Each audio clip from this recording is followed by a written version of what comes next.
Bueno, buenas tardes, ya estamos aquí en vivo. Bienvenidos al canal del Gibor. Queremos dar la bienvenida a gente que vemos por aquí ya, como es Nerea, que es una incondicional, una alumna además de Teshuvah, a la que César conoce muy bien. También gracias a Alejandro porque ya está conectado. Vamos a ver a la gente que se va a ir conectando poquito a poco, esperemos.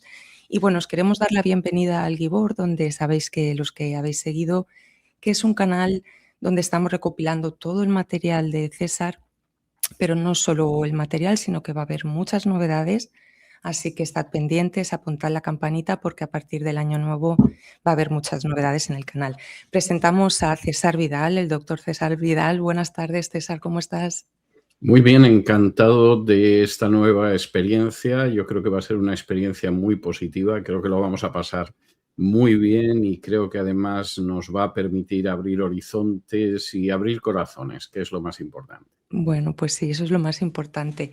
Esperemos a abrirlos. Tenemos muchas preguntas, queremos decir que no sabemos si los vamos a poder responder todas.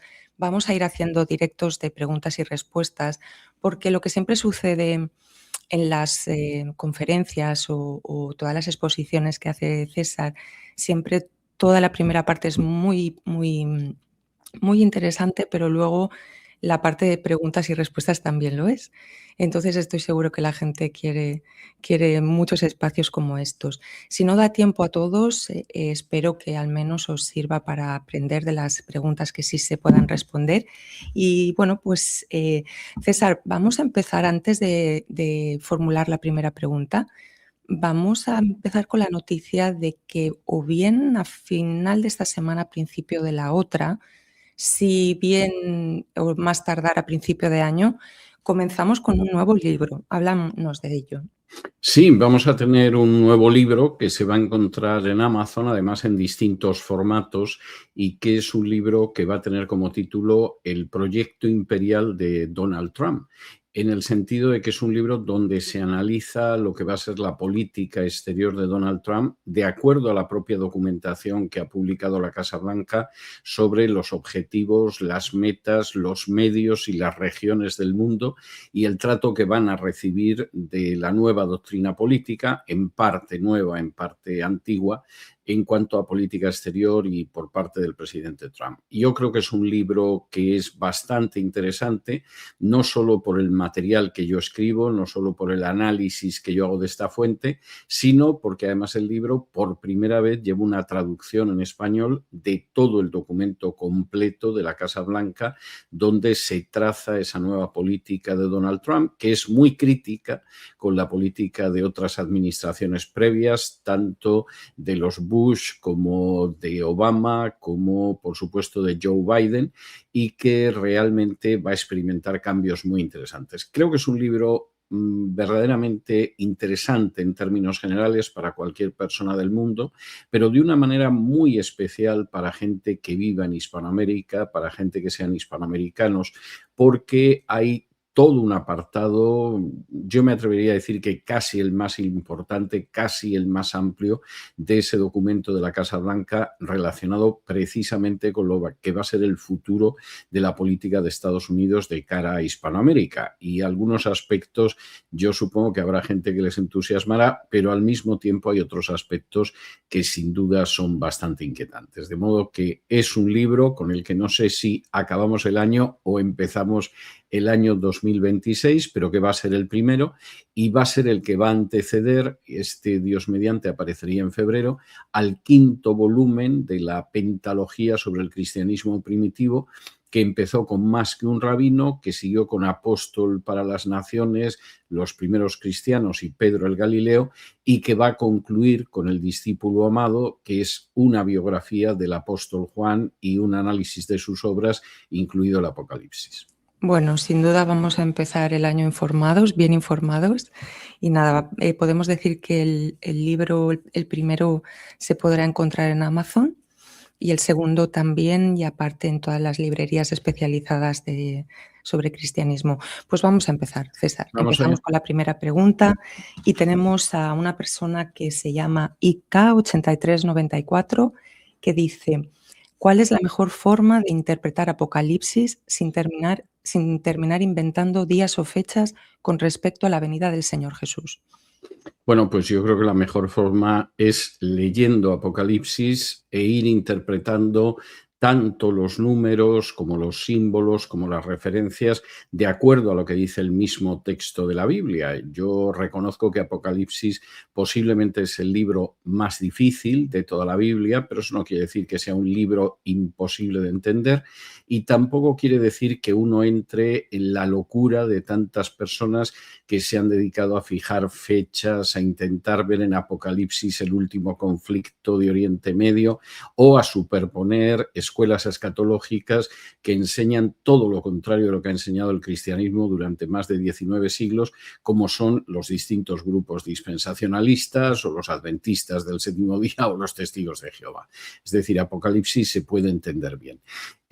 Para una persona que deseara poder adentrarse en la simbología, en los números, en lo que aparece en Apocalipsis, yo le sugeriría que fuera a la Biblia de estudio de César Vidal, precisamente al libro de Apocalipsis, porque aparece desarrollado con bastante extensión los criterios de interpretación del libro. También se habla de todas las escuelas de interpretación escatológica y cómo interpretan el libro, pero yo creo que permite entender muy bien Apocalipsis y permite entenderlo porque la simbología de Apocalipsis no es exclusiva ni mucho menos del Apocalipsis, sino que uno la puede encontrar en Amós, la puede encontrar en Isaías, la puede encontrar en Jeremías y en Daniel y en tantísimos otros libros de la Biblia. De modo que yo creo que, por ejemplo, la Biblia de estudio de César Vidal puede ser un instrumento de mucha ayuda para poder interpretar de manera adecuada y no enloquecida el Apocalipsis. Y también este libro del discípulo amado, que Dios mediante aparecerá en febrero de 2026, es un libro que dedica toda una parte precisamente al libro de Apocalipsis, entrando en todos esos aspectos que hay. Pero insisto, para cualquiera que lea el libro de Apocalipsis sin prejuicios, sin ideas preconcebidas, sin dejarse llevar por una interpretación enloquecida, al final es un libro bastante sencillo de entender y sobre todo es un libro muy práctico para la vida cotidiana. Muy bien. Pues la segunda pregunta también está relacionada con Apocalipsis. Sabes que es un tema que interesa a mucha gente. Y dice, ¿cómo podría explicar que no se menciona a la Iglesia durante la gran tribulación de Apocalipsis? Le respeto mucho, hermano César Vidal. Pues bueno, era Ana Verdugo. Ana, un abrazo para ti. Muchísimas gracias. Bueno, la verdad es que no se habla de otra cosa nada más que de la Iglesia en Apocalipsis desde el capítulo primero hasta el capítulo último. Es solo la interpretación dispensacionalista la que ha decidido que saca a la Iglesia, que saca a los que creen en Jesús de Apocalipsis, pero esa es una interpretación absolutamente disparatada. Tengo que decir al respecto que además el dispensacionalismo es una escuela de interpretación escatológica que nació ayer. Es decir, surge al mismo tiempo que el adventismo y con los mismos delirios de fijar fechas de escatología en la edad contemporánea, surge después y cobra fuerza pues en paralelo a otras sectas de carácter adventista, como podrían ser los testigos de Jehová, y tiene una interpretación de la Biblia tan absolutamente fuera de lo que es el texto de la Biblia y fuera de lo que verdaderamente es la historia de la interpretación de la Biblia, pues como el resto de sectas de carácter milenarista. El dispensacionalismo aparece en realidad en la época del Barroco, siglos XVI-XVII, con dos jesuitas hispanos, en aquel entonces eran españoles, porque todavía Hispanoamérica pertenecía al Imperio Español, que intentan crear un sistema escatológico que de alguna manera contrarreste la interpretación escatológica que tiene la Reforma y que han tenido los grupos que se han vuelto a la Biblia antes de la Reforma a lo largo de la Edad Media.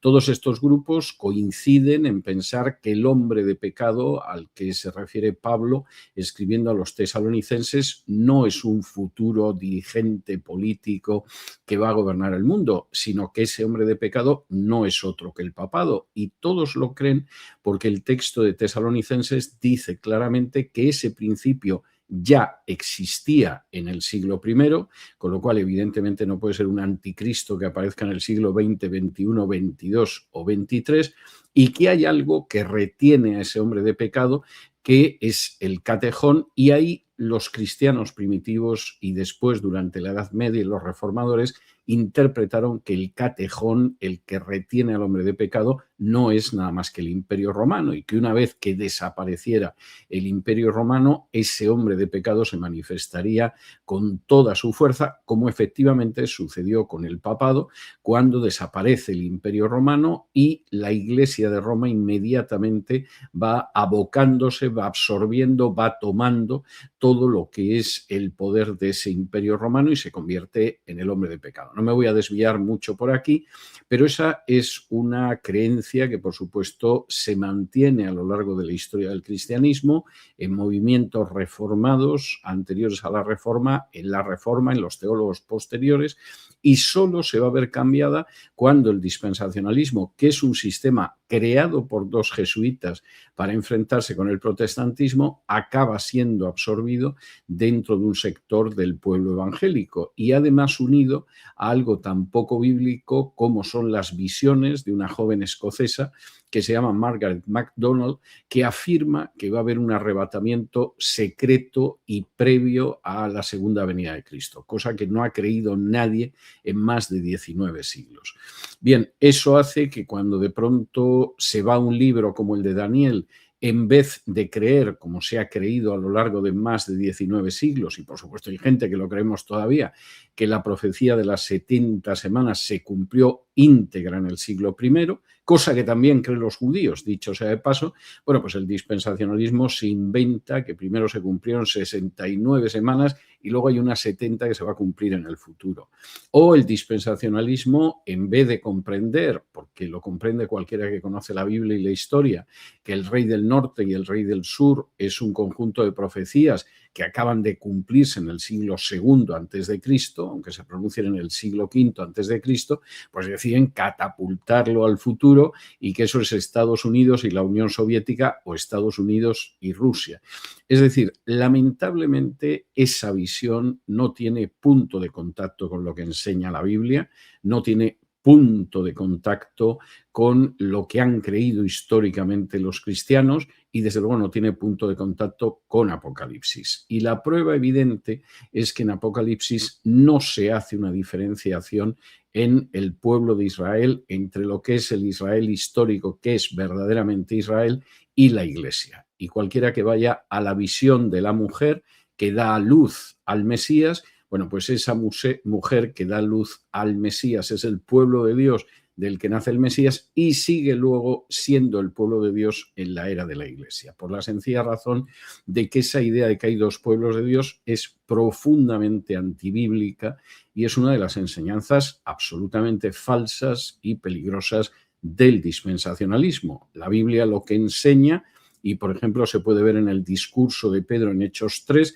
es que aquellos que no creen en Jesús, aunque sean judíos, han sido arrancados del pueblo de Israel. No son Israel, aunque lleven la estrella de David, tengan un pasaporte que ponga Estado de Israel o cosa parecida. Los que no han creído en Jesús como el Mesías no forman parte del pueblo de Israel. Y por el contrario, como dice Romanos 11, aquellos que sí han creído en Jesús como el Mesías, a pesar de que sean gentiles, son injertados en el olivo Israel. No hay en absoluto una diferencia en Israel en el Antiguo y el Nuevo Testamento, y ese Israel jamás es un Israel nacional o racial. Está formado por aquellos que creen. Y como dice muy claramente Pablo en Gálatas 3, al final, aquellos que han creído en Jesús, sean judíos o gentiles, sean hombres o mujeres, sean esclavos o libres, son los herederos, según la promesa que Dios le dio a Abraham. No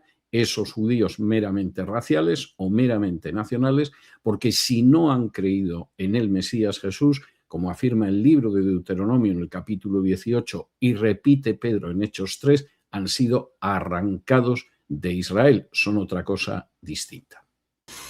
Amén. Bueno, es un tema que podríamos extendernos horas, ¿verdad? Pero creo que ha quedado bastante claro, lo ha resumido muy bien, César. Bueno, pues vamos a la segunda a la segunda pregunta, que nos la hace una persona CHRS, supongo que ya se va a dar por aludida, y dice: "¿Qué opina el doctor Vidal de la posibilidad de una tercera guerra mundial en el suelo europeo y cómo contempla esta situación desde el punto de vista espiritual? ¿Por qué ameritaría Europa un juicio y cómo podría evitarlo?". Muchas gracias. Pues gracias a ti. Bueno, vamos a ver, a diferencia de tanto dispensacionalista, a mí no se me ocurre lanzar profecías sobre los próximos tiempos ni dedicarme a forzar textos de la Biblia para que encajen en la historia europea o en la historia de Norteamérica o en la historia de Oriente Medio. Eso me parece de una falta de conocimiento de la Biblia tremendo, de una desobediencia a la enseñanza de Jesús, tal y como aparece en Hechos 1 del 6 al 8, verdaderamente inquietante y, por supuesto, es una conducta que no voy a seguir. Si se me pregunta como analista político si creo que hay una posibilidad de una tercera guerra mundial en Europa, bueno, puede existir una posibilidad, pero vamos, más allá de apuntar la posibilidad, sobre todo viendo la irresponsabilidad y la inmoralidad de los dirigentes de la Unión Europea, no puedo marcar nada. Si alguien me dijera, bueno, si hubiera una tercera guerra mundial, eso podría ser realmente un juicio de Dios. Bueno, la Biblia enseña que a lo largo de la historia, claro que Dios desencadena juicios y que esos juicios además son juicios que a veces aparecen en forma de guerras. Esto es algo que encontramos en los libros proféticos, pero en el mismo Evangelio, donde Jesús en Mateo 24, en Marcos 13, en Lucas 21, señala cómo el castigo contra el Israel que no ha querido recibir al Mesías es precisamente que Roma en un momento determinado va a acabar con ese Estado judío, va a acabar con Jerusalén y va a acabar con el templo. Y eso me parece que es algo en ese sentido más que evidente. A lo largo de la historia, en muchas ocasiones, Dios juzga a los pueblos y utiliza como instrumento de castigo la guerra. Y cualquiera que recuerde lo que pasó con el reino de Israel, destruido por Asiria, o por el reino de Judá, destruido por Babilonia y después destruido por Roma, pues es consciente de que son solo algunos de los ejemplos que la Biblia ofrece al respecto. ¿Cómo se evita el juicio de Dios? La única manera en que se evita el juicio de Dios, y en ese sentido, de nuevo, la Biblia también es contundente y clara de manera repetitiva, es precisamente a través de la conversión, a través del arrepentimiento. Y cualquiera que lea, por ejemplo, el breve pero muy sustancioso libro de Jonás, se encuentra cómo en un momento determinado Nínive consigue evitar el más que merecido juicio de Dios, porque sus habitantes deciden arrepentirse, pedir perdón a Dios. Yo creo que esa es la única manera de evitar un juicio de Dios. Y cuando hay una nación, una cultura, una sociedad que está quebrantando la ley de Dios de manera constante, que actúa de forma injusta, que actúa de forma sanguinaria, que actúa derramando sangre, que actúa volviéndose hacia la inmoralidad sexual, que actúa inclinándose ante imágenes hechas por las manos del hombre, ese juicio más tarde o más temprano viene, y la única manera de evitar ese juicio es volviéndose hacia Dios y arrepintiéndose de esas obras. Muy bien, pues ha quedado respondida. Vamos ahora a un tema que también parece ser que despierta mucho interés entre la gente, y es el tema de los extraterrestres, los ovnis y demás. Y como tú has escrito también sobre el tema bastante, tenemos una persona aquí que se llama Katia Antonieta y nos pregunta: hace años leí un libro de César Vidal sobre el fenómeno ovni. En ese libro, él concluía que los pocos fenómenos reales de encuentros con extraterrestres eran demonios materializados. ¿Cuál es su posición actualmente sobre este fenómeno? Dice que está muy agradecida, que espera atenta el día 23 y gloria a Dios por su vida. Pues bendiciones, Katia, a ti. Gracias por exponer la pregunta. Bueno, vamos a ver si a mí no me falla la memoria. Ese es un libro que tiene más de 30 y tantos años y es un libro que yo escribí un poco saliendo al paso de toda esa literatura que habla de contactos con extraterrestres o que habla de supuestas huellas de la visita de los extraterrestres por el planeta Tierra. Era una obra que recogía varias cuestiones, ¿no? Primero, analizaba cómo las supuestas huellas del paso de los extraterrestres por la Tierra en determinadas obras arqueológicas, pues es disparatada. Es decir, cualquiera que conozca la manera en que se construyeron las pirámides de Egipto o en que se levantan todavía a día de hoy las estatuas de la isla de Pascua, o que sepa realmente lo que significan los frisos de Palenque, pues sabe que no tienen nada que ver con los extraterrestres, ni exige la presencia de extraterrestres, ni tampoco implica un conocimiento que va más allá del conocimiento humano y que solo puede ser de extraterrestres. Y había una primera parte del libro que efectivamente se dedicaba a eso. Luego había otra parte del libro donde se iba mostrando la falsedad de multitud de relatos relacionados con supuesto contacto con extraterrestres. Claro, a medida que la exploración del espacio cercano a la Tierra iba avanzando, la gente que se encontraba con extraterrestres cada vez eran extraterrestres que venían de más lejos, porque claro, el ser humano llegaba a Marte para poder verlo y fotografiarlo y ahí no había nadie. Llegaba a Venus y volvía a suceder lo mismo, pasaba con la Luna también, y entonces cada vez iban yendo más lejos, y era literatura que, bueno, como literatura de ficción podía ser más o menos entretenida, pero que evidentemente resultaba absolutamente falsa, como muchos de los testimonios de gente que supuestamente ha tenido contacto con seres de otros planetas o de otras galaxias. A esto se añadía también en el libro la idea de la imposibilidad del viaje hasta la Tierra desde determinadas distancias del cosmos, con lo cual la hipótesis de seres que vinieran de otro planeta pues verdaderamente no se sostenía.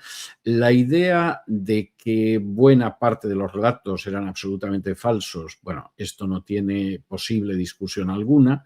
Hay que añadir aquellos que se da la circunstancia que pueden ser fenómenos cósmicos mal identificados, y finalmente quedaría un porcentaje muy pequeño, realmente infinitesimal, de contactos que efectivamente no tienen nada que ver con la mentira, con la imaginación, con el fraude, sino que por el contrario son reales. Y yo apuntaba en este libro a que esos contactos no eran con seres de otro planeta, sino que eran con entidades espirituales que por regla general entregaban mensajes muy parecidos a los mensajes del movimiento de New Age, de la nueva era, y que desde luego tenían un fondo de carácter demoníaco. Esa era mi interpretación entonces, y desde entonces acá, porque han pasado más de 3 décadas largas, yo he tenido ocasión de leer obras de autores, de ufólogos, que durante décadas se dedicaron a seguir este tipo de fenómenos y llegaron a sus propias conclusiones, por supuesto sin tener nada que ver conmigo, ni partir del mismo punto de arranque, ni cosa parecida. Y hay dos que a mí me parece que son los más serios y los que documentaron más este tipo de encuentros.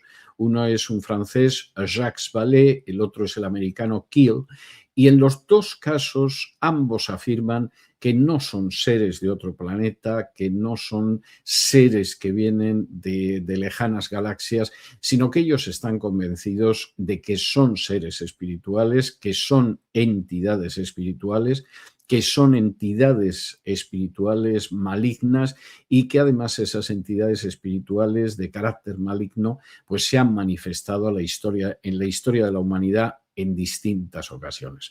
Me parece una interpretación muy, muy posible y muy plausible, y a día de hoy yo sigo manteniendo esa interpretación. Insisto, después de haberme llevado la sorpresa de ver que posiblemente los ufólogos más serios, no los charlatanes que viven de estas cosas, sino los que han llevado realmente un método científico de observación directa, llegaban a la misma conclusión que yo había llegado por otras vías, y era la de que los contactos reales eran muy pocos, pero dentro de esos poquísimos contactos reales, a lo que estábamos asistiendo no era el contacto con seres de otro planeta o de otra galaxia, sino de otra dimensión espiritual, y que además esos seres son malignos.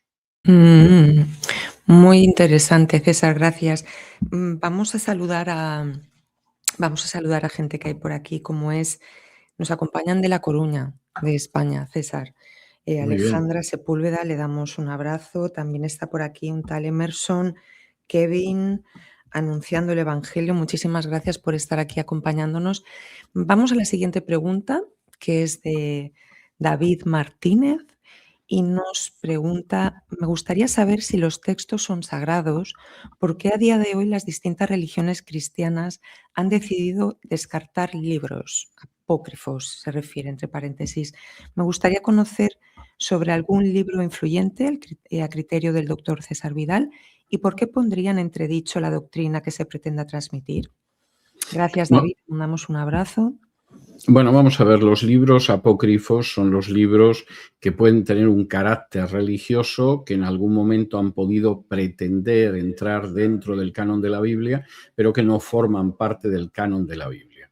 ¿Cuáles son los criterios para que esos libros formen parte del canon de la Biblia? En el caso del Antiguo Testamento, son libros que no se contradicen con la Torá, son libros que están escritos en hebreo y son libros que son anteriores a ese paréntesis de 400 años en el testimonio profético que va del último profeta del Antiguo Testamento, de Malaquías, a Juan el Bautista. Estos serían los criterios en ese sentido. Y, por supuesto, eso excluye a esos 7 libros y algunos aditamentos que aparecen en las Biblias católicas, no en las Biblias judías, no en las Biblias protestantes y que conocemos como libros apócrifos. Me refiero al libro de sabiduría, al libro de Eclesiástico, al libro de Judith, al libro de Tobías, al libro de Baruch, a los aditamentos que hay al libro de Daniel y también a los 2 libros de Macabeos.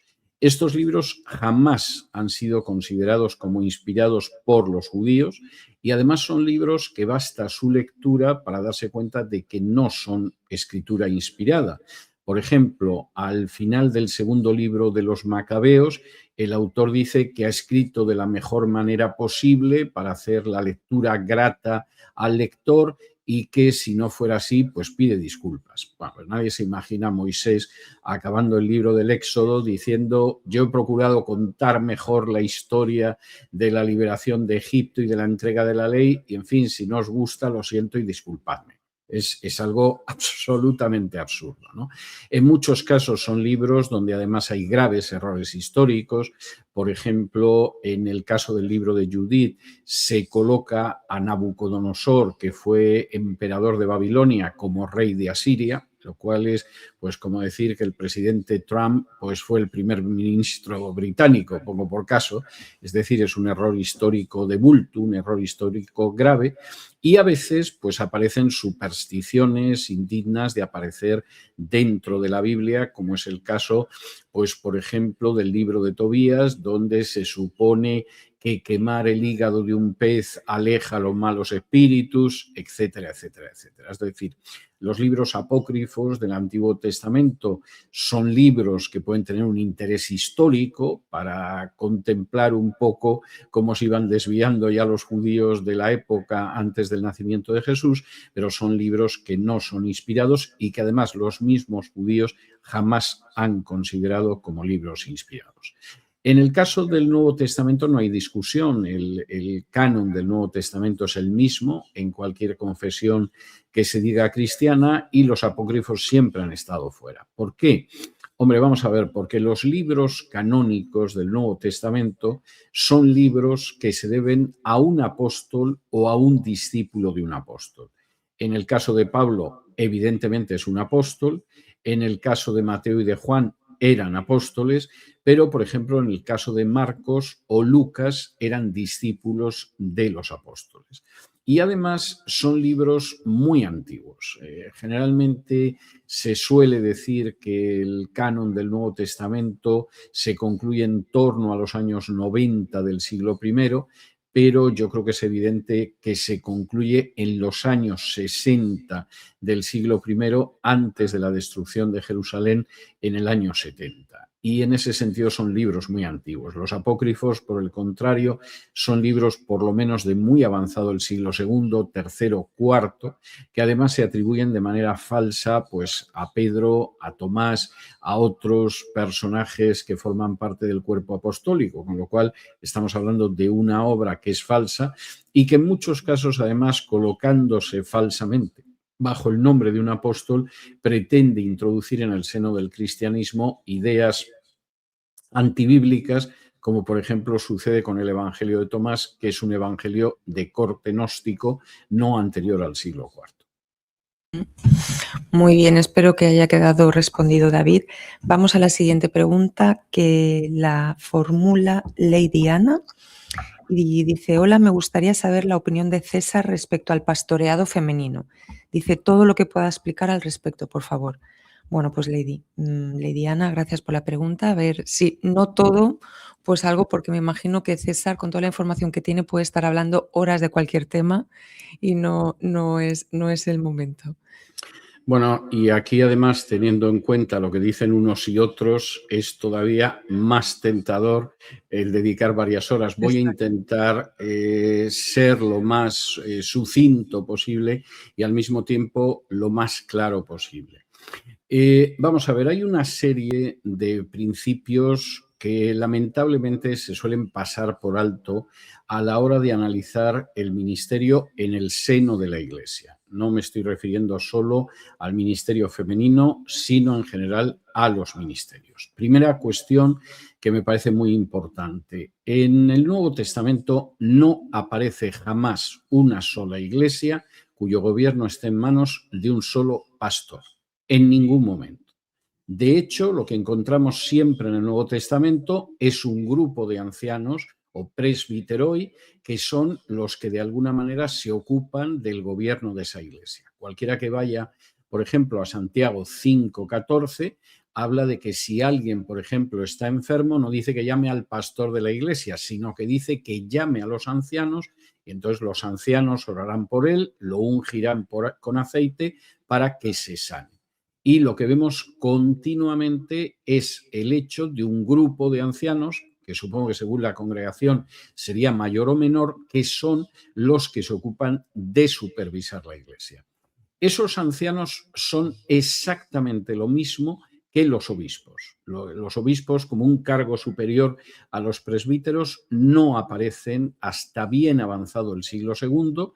En el Nuevo Testamento, los obispos son episcopoi, que es la palabra de la que viene obispo en español y que no significa en griego nada más que supervisor, y supervisor y anciano es lo mismo. Cualquiera que vaya, por ejemplo, al episodio en Hechos 20, en que Pablo se despide de los ancianos de Éfeso, bueno, pues en el versículo 28 de ese capítulo 20 los llama obispos, supervisores. Son exactamente lo mismo.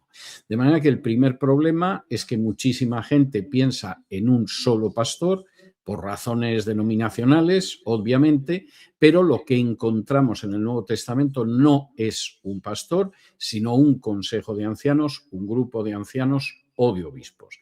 Esta es la primera cuestión que yo creo que hay que tener en cuenta, aunque a alguno le parezca que está un poco desviada, pero creo que se va a ver que tiene su razón de ser. Segundo, en el Nuevo Testamento no se diferencia en términos eclesiales a hombres de mujeres.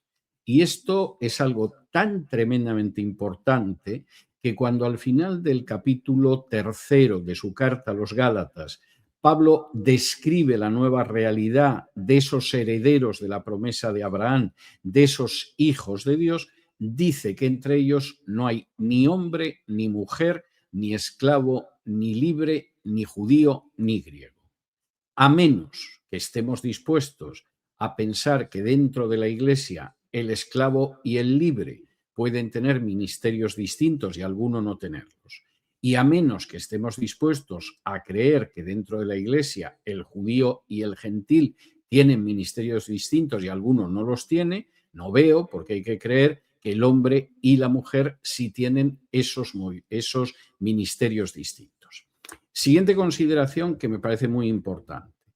En la Biblia, en el Nuevo Testamento, de manera muy clara, el pastor no es un cargo jerárquico.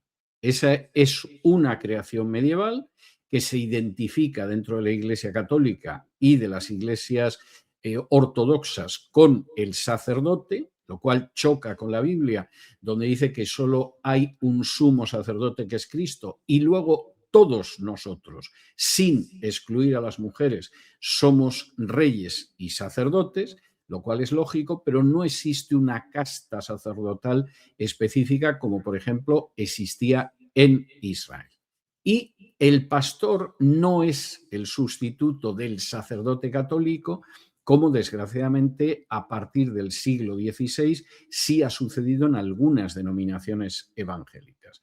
Algunas denominaciones evangélicas mantuvieron una figura muy parecida a ese sacerdote católico. Bueno, claro, se podía casar y tener hijos, porque la Biblia habla de que los apóstoles estaban casados, de que los obispos tenían una mujer, etcétera, etcétera, pero luego en muchos aspectos esa figura del pastor casi es como un cura que se casa.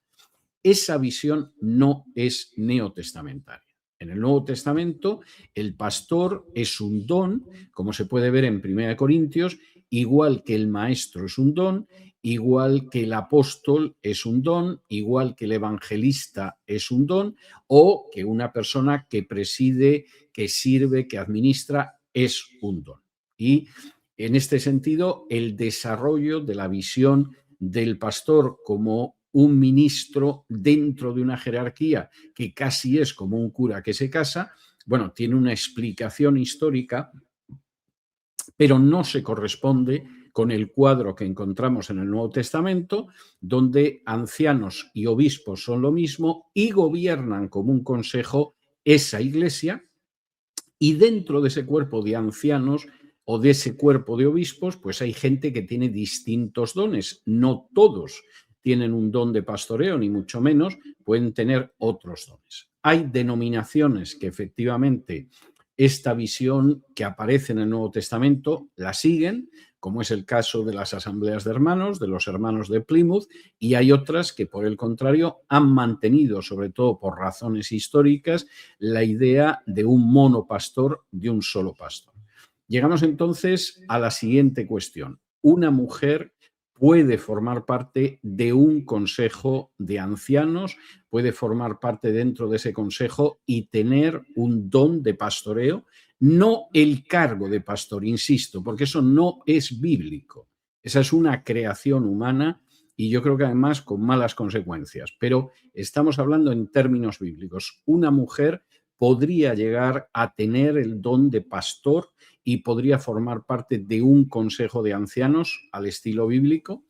La gente que se opone a esa posibilidad fundamentalmente menciona dos pasajes, tengo que decir que lamentablemente descontextuados, de las cartas de Pablo. El primero está en 1 Corintios, donde se dice que no permite que la mujer hable en la congregación. El segundo se encuentra en la primera carta a Timoteo, capítulo 2, donde se dice que no se permite que la mujer enseñe ni ejerza autoridad sobre el varón. Ninguno de esos dos pasajes, y voy a intentar explicarlo, impiden a la mujer enseñar. Ninguno de esos dos pasajes impiden que una mujer que tenga un don de pastor ejerza ese don de pastor en el seno de un consejo de ancianos. El primer pasaje, en 1 Corintios, donde Pablo dice que no permite que las mujeres hablen en la congregación, el sentido del pasaje es que no permite que las mujeres estén parlanchineando, charlando, chismeando en el seno de la congregación. En medio de la congregación, y la congregación de Corinto, el único problema que tenían no era ese, hay conductas que no deben darse y una de ellas pues es que en medio de un culto, con toda la solemnidad de un culto, pues hay unas señoras que estén charlando todo el rato. Pero que las mujeres podían participar verbalmente, hablando en los cultos, el propio Pablo lo deja claro, cuando en esa primera carta a los Corintios, capítulo 11 y versículo 5, dice que hay mujeres en el seno de la congregación que oran y profetizan. Claro, uno puede pensar que oraban mentalmente, de acuerdo, y profetizar también profetizaban mentalmente, o pasaban notas escritas para no hablar y que la gente se enterara del mensaje profético que entregaban? Es obvio que no, eso es absurdo.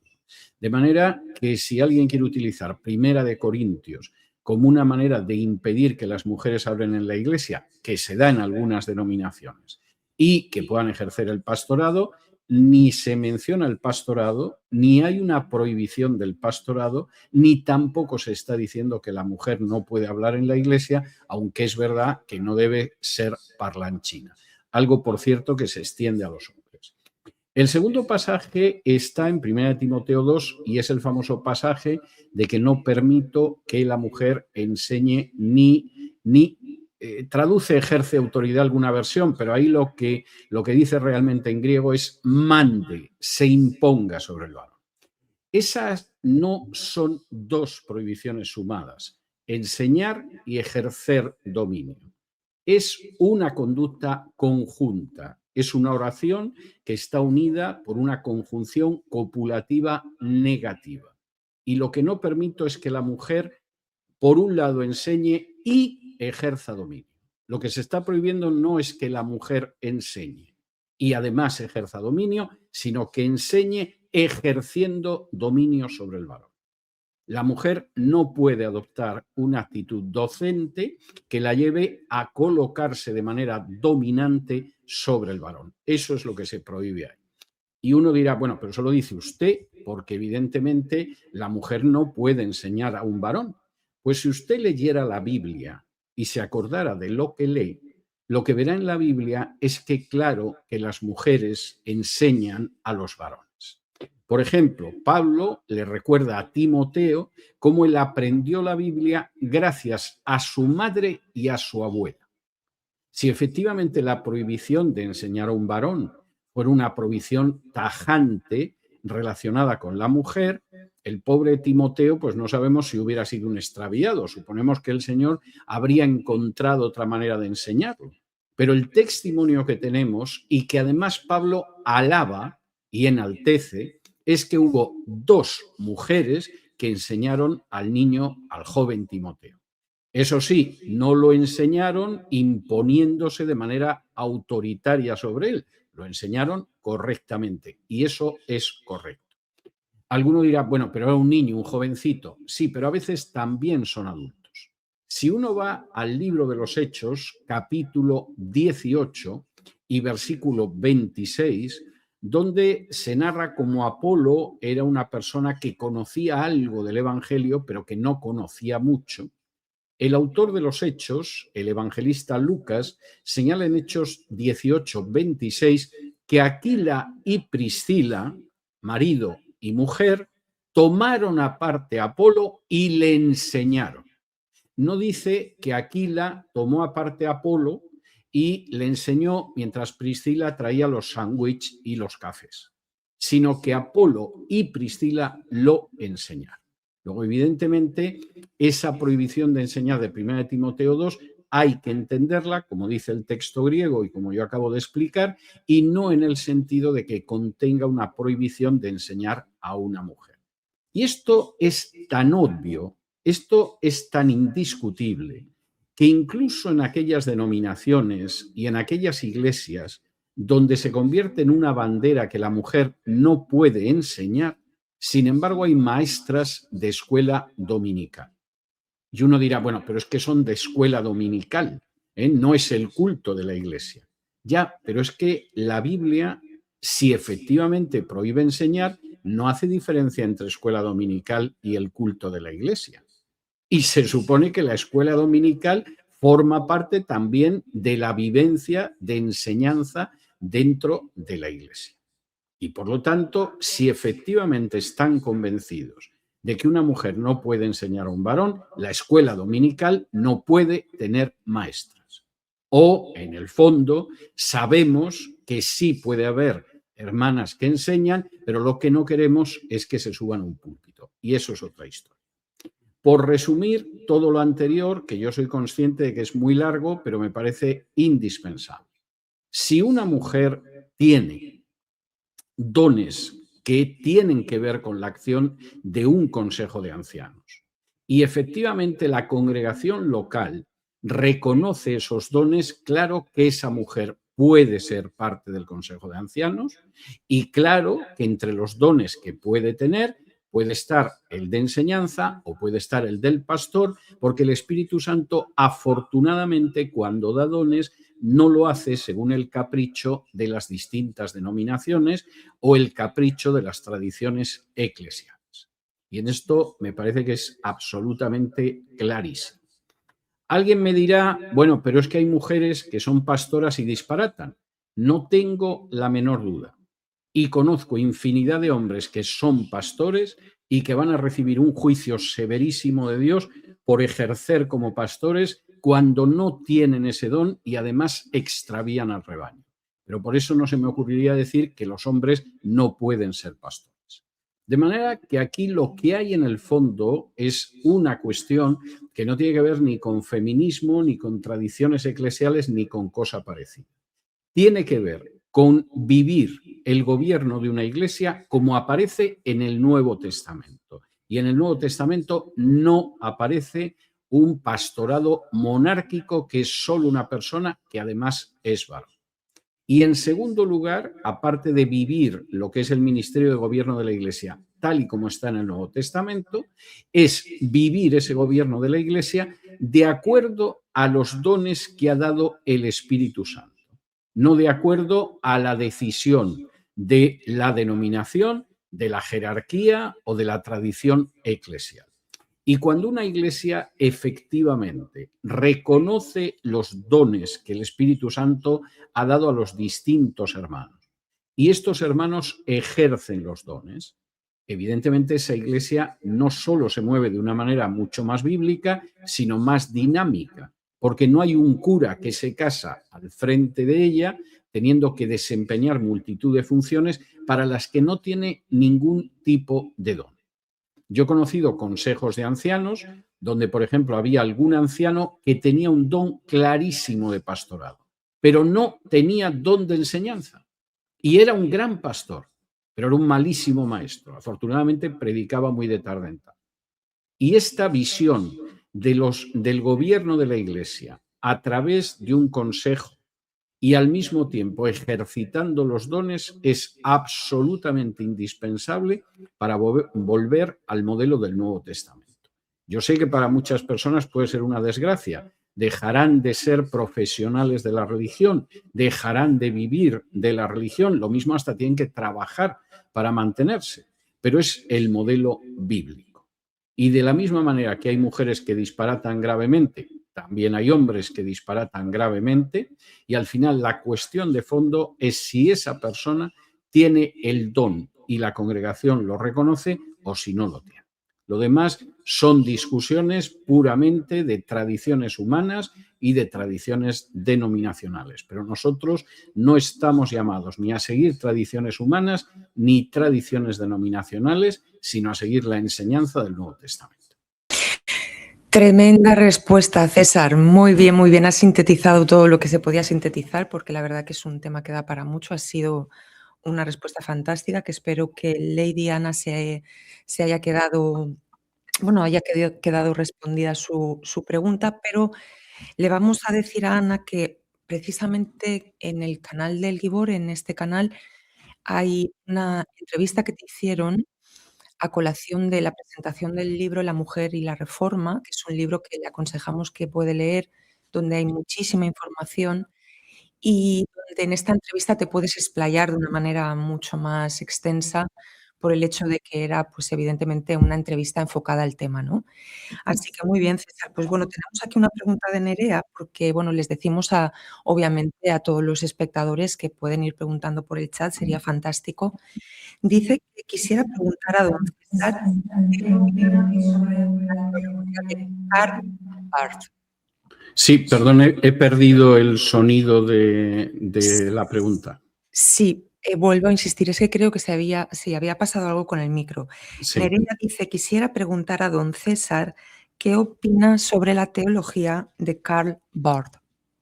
Bien, esa es otra pregunta para extenderse muchísimo. Yo estoy viendo que vamos a cubrir al final la hora y no vamos a llegar ni a media docena de preguntas, pero es que realmente las preguntas son preguntas de mucha Sí, enjundia, ¿no? yo creo, César, perdona, antes de que empieces, yo creo que vale la pena responder y que uno se queda a gusto que ha dado la respuesta, ¿no? Si dejamos alguna pregunta por responder, yo creo que es importante que las preguntas queden expuestas como tú quieras. Así que, Bueno, voy a intentar el poder responder a esta pregunta, pero insisto en que es una cuestión bastante extensa. Vamos a ver, Karl Barth es un teólogo suizo que nace en Basilea el 10 de mayo de 1886 y que va a fallecer en Basilea el 10 de diciembre de 1968 en medio de la sensación de que es el mayor filósofo del siglo XX.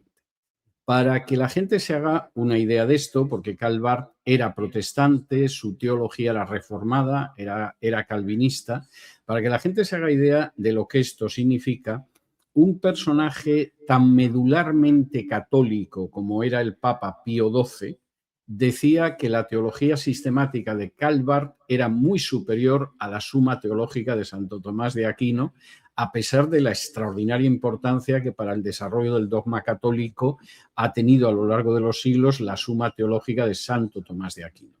Pero analizándolo en términos objetivos, sí, la obra de Karl Barth es infinitamente superior a la Suma Teológica de Santo Tomás de Aquino, a pesar de lo cual yo tengo que decir que tengo mis prevenciones hacia la teología de Karl Barth. La teología de Karl Barth aparece en un momento en que buena parte de la teología protestante es una teología liberal teológicamente, como es el caso de la teología de Bultmann y de Rudolf Bultmann, que es un gran teólogo alemán previo a la Segunda Guerra Mundial. Y Barth, en buena medida, es una respuesta de carácter conservador, no totalmente conservador, pero sí en buena medida conservador a la teología liberal protestante. Y además se va a dar no solamente en un contexto de una grandísima erudición que aparece en esa teología sistemática, sino que se va a dar también, por ejemplo, en un contexto de un enorme compromiso de carácter ético. Por ejemplo, Karl Barth va a ser de los primeros teólogos que se van a enfrentar totalmente con Hitler y en este sentido va a ser el gran teólogo que va a formar parte de la declaración de Barmen, que es la primera vez que se produce un escrito a inicios de los años 30 en contra del nazismo y desde una perspectiva teológica. Y esto se da pues cuando hace casi unos meses que el Vaticano ha firmado el primer acuerdo internacional con Hitler. El primer Estado que va a firmar un acuerdo con Hitler es el Vaticano y que lo ha hecho además el Papa Pío XI. Bueno, pues en ese contexto de acercamiento, no solo de la Iglesia Católica, sino de sectores del protestantismo al nazismo alemán, Barth va a ser de los que se opone claramente a eso. Va a ser un gran profesor de teología, va a ser un gran erudito, y yo difiero de algunos de sus puntos de vista y de algunos de sus interpretaciones, pero creo que es un personaje absolutamente imposible de eludir dentro de lo que es la teología del siglo XX. No sé, porque ahora mismo no tengo delante el currículum del máster de teología de Teshuvah, pero si efectivamente hay alguna asignatura de teología del siglo XX, pues tendremos que dedicar alguna clase a Karl Barth, que fue un personaje de enorme altura teológica, aunque insisto, yo discrepo de muchos de sus puntos de vista, de enorme valentía ética y además de un curioso sentido del humor. Es decir, Barth era la persona, yo tuve un profesor de teología que había sido alumno de Karl Barth, y que decía que sus clases eran impresionantes porque entraba en clase, se sacaba el reloj de bolsillo, lo colocaba encima de la mesa y enseñaba durante una hora sin parar, sin utilizar una sola nota, citando de memoria y el conocimiento que tenía era verdaderamente enciclopédico. Me contaba que sus clases eran exactamente igual que lo que uno encuentra en su teología, porque era una persona de un conocimiento histórico y teológico verdaderamente fuera de lo normal. Y parece ser que era un gran docente. Era también una persona de mucho sentido del humor. Hans Küng, que seguramente fue el teólogo católico más importante del siglo XX y que seguramente era un teólogo católico que no creía en más de la mitad de los dogmas católicos, su tesis doctoral consiguió hacerla bajo la dirección de Karl Barth. Aunque él la hizo en una de las universidades católicas del Vaticano, sin embargo, pidió permiso para que le dirigiera la tesis Karl Barth y Karl Barth aceptó dirigirle la tesis, que es una tesis donde Hans Küng sostiene que efectivamente la justificación no es por las obras, sino que la justificación es por la fe sola. Con lo cual, como tesis para un doctor en teología católico, era muy audaz, porque además es una tesis de los años 50. Entonces Hans Küng, que también era suizo, pero que estaba viviendo en el Estado Vaticano, ocasionalmente viajaba a Suiza para ver a Karl Barth y charlar con él, comentar los últimos capítulos de la tesis, etcétera, etcétera. Y entonces él comenta, y no deja de tener su gracia, él comenta que en una de las ocasiones en que iba a ver a Karl Barth, pues estaba con una sensación de malestar, porque había aparecido la información de que Jesucristo se le había parecido al Papa Pío XII. A Hans Küng esto le parecía falso, le parecía que era algo que se había inventado un sacerdote para darse importancia, pero que eso no podía ser. Y iba en el tren pensando, espero que Barth, cuando yo llegue a su casa, no me pregunte qué pienso de lo que ha dicho este sacerdote de que Cristo se le ha parecido al Papa Pío XII. Hans Küng llega a casa de Karl Barth le abre y apenas ha entrado en la casa le dice, oiga Hans, ¿usted qué piensa de esto que se ha publicado de que Cristo se le ha parecido al Papa Pío XII? Y Hans Küng se queda, bueno, pensando, tierra, trágame, yo quiero desaparecer, ¿por qué tengo yo que pasar por situaciones tan desagradables como esta? Pero antes de que contestara, Karl Barth le dice, Hans, yo creo que es verdad. Dices más, creo que Jesús se le ha parecido al Papa y le ha dicho, Pío, Pío, ¿por qué me persigues? Lo cual dice bastante de lo que era Karl Barth.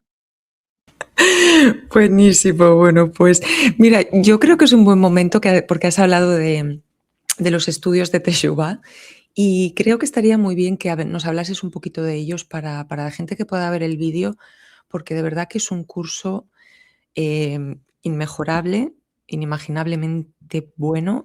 Cuéntanos un poquito qué es Teshuvah, César. Bueno, Teshuvah es un centro de estudios bíblicos asentado en Estados Unidos que da titulaciones oficiales de los Estados Unidos y que tiene dos partes bien diferenciadas. Una es el Bachelor, que cubre todos los libros de la Biblia en 3 años. La idea era poder cubrir en profundidad los libros de la Biblia. Cada asignatura cubre uno o varios libros de la Biblia. Y luego tiene una segunda parte en la que estamos ahora, que es el máster, donde se cubren otro tipo de asignaturas ya más de teología que propiamente de estudio de la Biblia. La última que hemos estudiado ha sido una asignatura de filosofía cristiana, pero antes de eso habíamos tenido una asignatura de Islam, habíamos tenido una asignatura de grandes sectas, habíamos tenido una asignatura de judaísmo, de manera que en el máster se intentan cubrir partes de la enseñanza teológica que no están tan directamente relacionadas con la Biblia, pero que son importantes.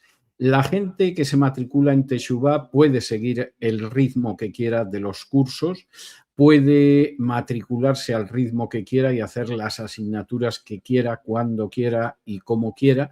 E incluso se puede matricular de asignaturas que le llamen la atención, porque quiere de pronto hacer Apocalipsis o Daniel o Lucas y, sin embargo, no quiere seguir todas las asignaturas del currículum. Yo creo que, dada la facilidad para poder cursar las asignaturas, dado que son asignaturas muy económicas e incluso esa matrícula que es tan económica es todavía el doble de económica en Hispanoamérica, pues es una magnífica oportunidad para acercarse al texto de la Biblia, para poder estudiar la Biblia sin cadenas denominacionales, sin cadenas de escuelas, sino yendo directamente al texto de la Biblia, y luego en las asignaturas del máster pues poder profundizar en otros temas que es muy interesante que un cristiano conozca, aunque no impliquen necesariamente pues un desarrollo del texto bíblico, como puede ser el caso del Islam, o puede ser el caso de la filosofía cristiana, o puede ser el caso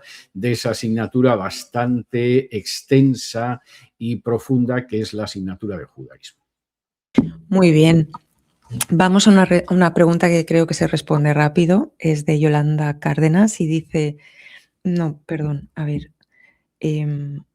lo siento.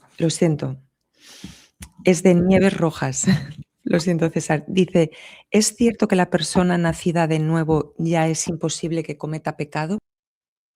No, es imposible que sea así. Es decir, la persona que nace de nuevo es nacida del agua y el Espíritu, ha recibido la salvación, ha recibido el Espíritu Santo, tiene la seguridad de su salvación, pero por supuesto que va a pecar. Y en ese sentido, yo creo que el mismo autor que narra la enseñanza de Jesús sobre el nuevo nacimiento, que es Juan, habla de ello en el capítulo 3 de su Evangelio. Sin embargo, en su primera carta, que es una carta en buena medida redactada para explicar adecuada y correctamente el Evangelio de Juan, pues dice claramente que si pecamos tenemos un abogado ante el Padre, que es Jesucristo el justo.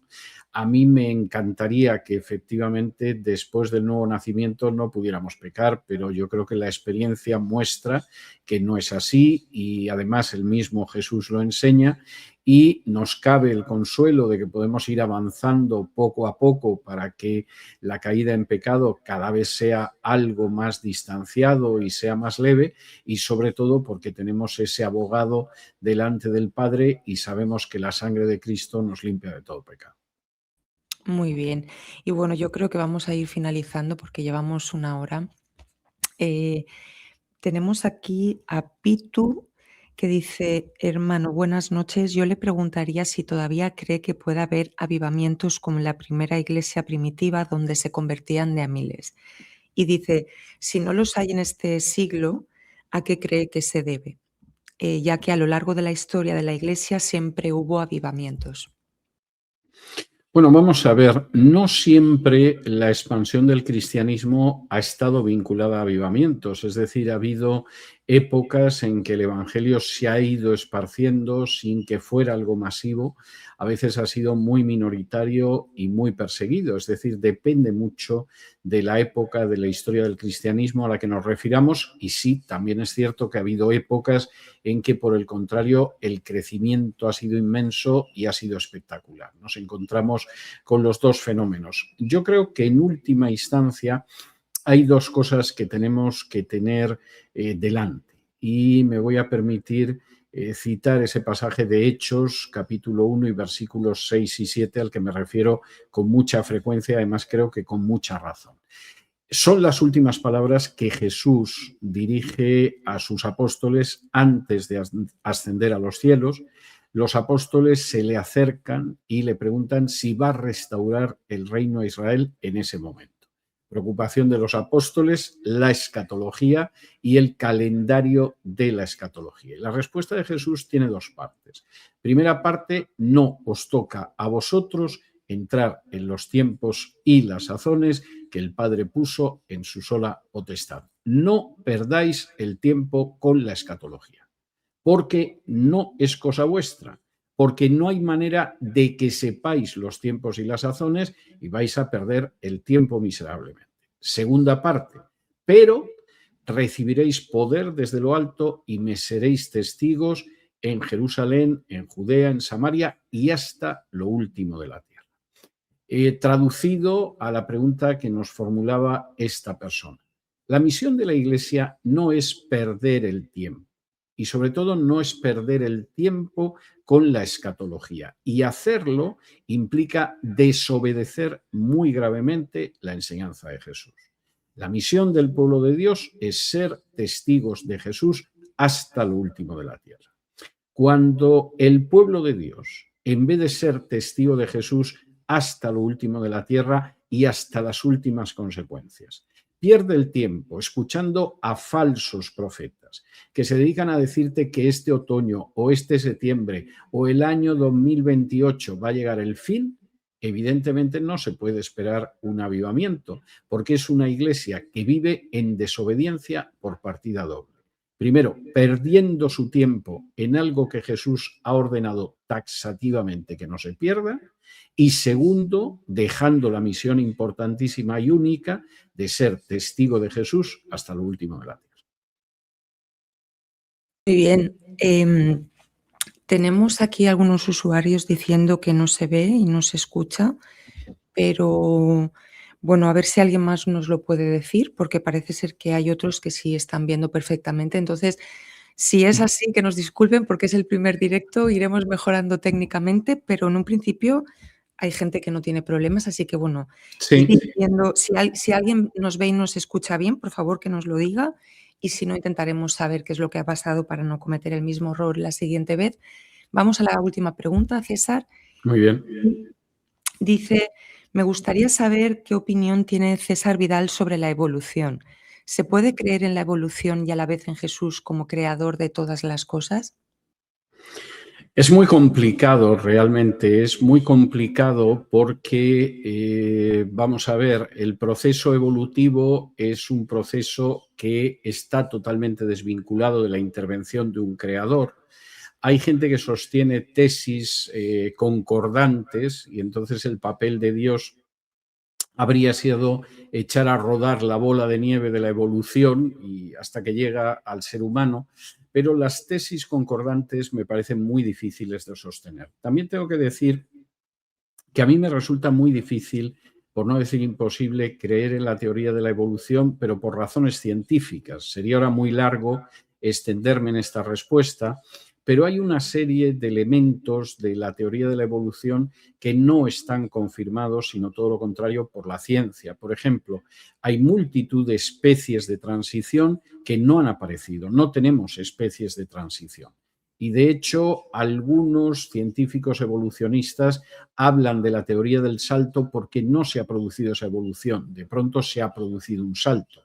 Incluso uno de ellos, que se llamaba Gaylord Simpson, llegó a acuñar la tesis de lo que él denominaba el monstruo viable.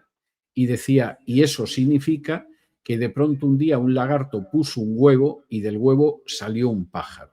Porque entre el reptil y el ave realmente no hay especies de transición que marquen eso, sino que hay un salto que, bueno, pues sería que de alguna manera en algún momento salió ese pájaro y echó a volar. Yo creo que ese es un problema. Otro problema muy serio es el de la existencia de periodos demasiado cortos para que se produjera esa evolución. Es decir, a pesar de que la evolución habla de manera más que discutible de millones de años, la verdad es que ni siquiera tenemos certeza de que un proceso evolutivo hubiera podido tener lugar en esos periodos de tiempo que serían cortos.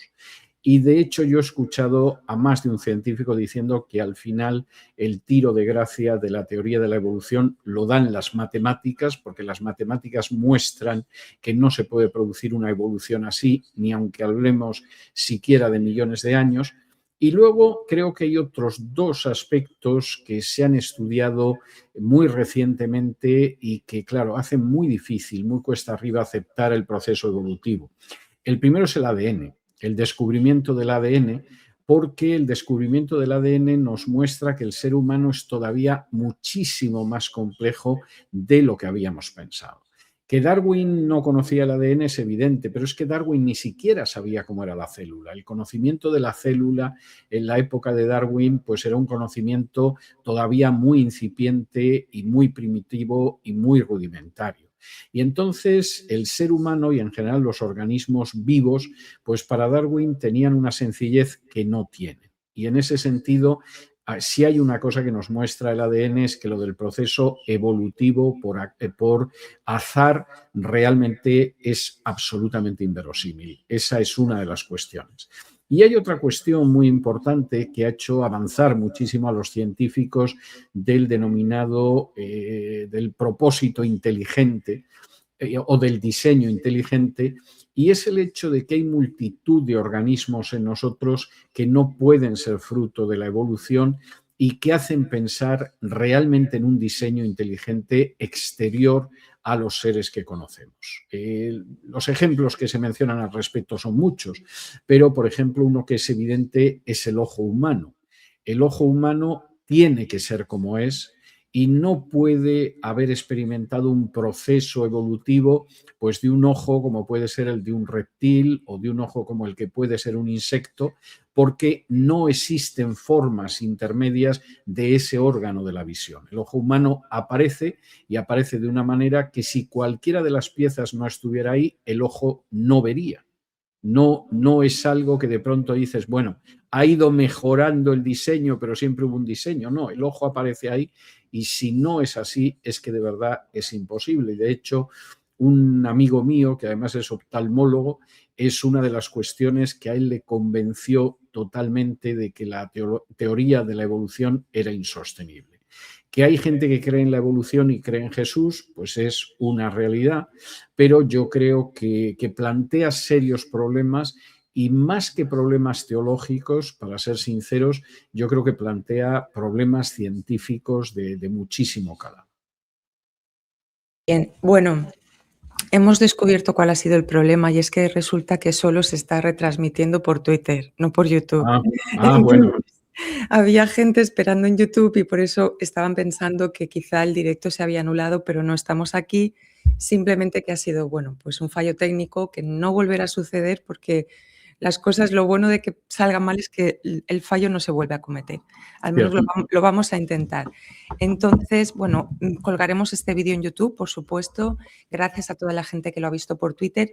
Tengo que decir que ha habido preguntas que se han quedado fuera. Ahora Las examinaremos en la próxima las ocasión. efectivamente. Pero sí quería comentar una cosa, porque ahora, las horas previas a este directo, ha habido preguntas muy interesantes, quiero decirlo para las personas que han formulado estas preguntas. Lo que pasa que eran muy extensas.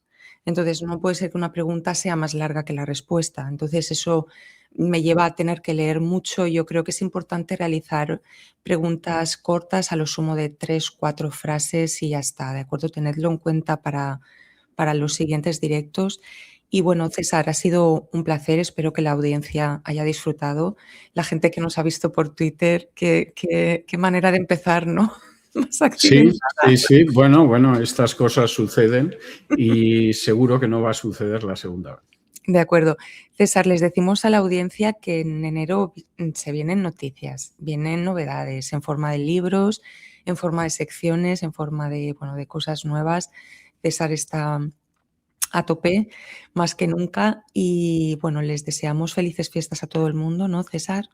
Por supuesto que sí, que tengan unas muy felices Navidades en el verdadero espíritu de la Navidad, Así y es. que al mismo tiempo tengan una salida y entrada muy feliz de año. Y por supuesto nos vamos a encontrar, Dios mediante, en enero, en esta nueva aventura de preguntas y respuestas. Muy bien.